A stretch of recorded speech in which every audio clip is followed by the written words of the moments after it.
তো hello guys, আমরা চলে এসেছি আমাদের আজকে মিনি ব্লগে। তো গাইস, আজকের আবহাওয়াটা এত ঠান্ডা, এত বাতাস ছিল যে আমার চুল আর গাছপালা সব উড়িয়ে নিয়ে যাচ্ছে। আমি কোনো মতো হাসি থামাতে পারছিলাম না।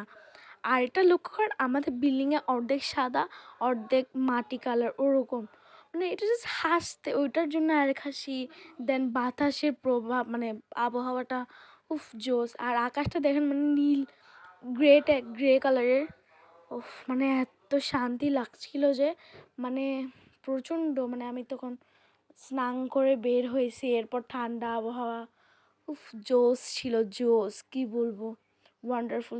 চুলটো সব ওয়ার দিচ্ছে, আমি কোনো মতো চুল সেট করতে পারছিলাম না। তো আপনারা দেখতে তো পাচ্ছেন, কি আবহাওয়াটা এত ঠান্ডা ছিল, মনে হচ্ছে যে বৃষ্টি এখন পড়বে, কিন্তু পড়েনি সারাদিন বৃষ্টি। এখন কি বলবো, তো গাইজ আজকের মতো টাটা।